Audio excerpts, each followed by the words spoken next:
Chinese athletes were golden at the 16th World Wushu Championships, winning 15 gold medals at the martial arts competition. Now, teams from Vietnam and Macau, China tied for second with 5 golds each. The contest was held in the U.S. for the first time in nearly 30 years.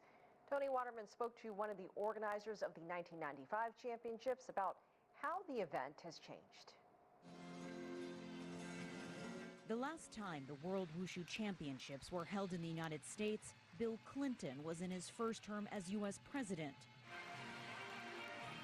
The world was more than a decade away from the first iPhone. What has changed within the sport in terms of its significance within the United States? In 1995, for example, Santa was very new in the U.S., and I think that World Championship sort of introduced the Santa into the States. And the contemporary Wushu, which is the Taolu, the routine, was popular in one way, but having a World Championship in the United States and with the publicity it received between the martial art community, I think that helps to accelerate the promotion of the sport in the U.S. In the years that followed, Go says an influx of top-tier coaches and retired athletes from Asia helped the sport to develop in the U.S. According to the International Wushu Federation, roughly 100,000 people now practice Wushu in the United States and more than 100 million worldwide. At this year's championships, 600 participants representing teams from over 50 countries are competing under the theme of solidarity, peace, and friendship. China's national team has excelled, winning the most gold medals of any team. Many of the athletes participating in the championships for the very first time. The amount of training every day during this period was very heavy and tiring. It was hard to put in the closed training every day, but the results are good. I'm very happy. The World Championships is the highest level of competition in the martial arts world. And after you get to the podium, you start from scratch. Still, train hard. It's my first time at the World Wushu Championships. There were a lot of people watching, and it's been good to meet new people. Tony Waterman, CGTN, Fort Worth, Texas. Olivia Zhang joins us now. She is the artistic director at the U.S. Chinese Wushu Institute. Thank you so much for joining us. Thank you for having me, Elaine. Olivia, what is the draw to Wushu, and what do you think has led to the increased interest in this sport over the years? Well, Wushu stands as an integral and a unique expression of the traditional Chinese culture, integrated with, classical philosophy, political ethics, military thoughts, cultural arts, medical theories, social customs, and more.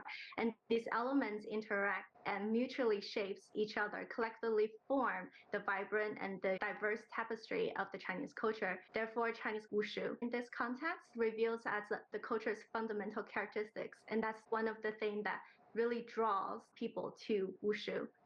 Yeah, I think we just heard 100 million people worldwide practicing. Some have called this a lifestyle. Why is that? Is it some of what you just mentioned? Yes, definitely it is. And the Chinese martial arts movement is like akin to the brushstroke of the canvas of history that silently narrates the tales of the ancient struggles, triumph, and the profound wisdom. So the balance, the harmony, and the principle of yin and yang in Wushu compels practitioners to refine to their mental focus, exercise their self-control, and foster inner balance. You also coach and teach Wushu. What kind of students are you seeing? Is this a sport where young kids can get involved? What age is the optimal age to begin? I think any age is optimal. The younger, the better. If you want to practice the more contemporary martial arts, that's faster. But if you're older adults, there are Tai Chi Chuan that is suitable for elders as well. And we see students nowadays from a diverse background. So it's not just the Chinese Americans here in the States that's learning it, but also other ethnicity groups as well. Now, are you surprised by the response? And I know you didn't go to this event there in Texas, but just the representation, the number of countries involved, and how it's evolved over the years. Oh, well, it has evolved a lot, and I actually have a special connection to this championship because this is the second time I held in nearly 30 years, like I mentioned earlier.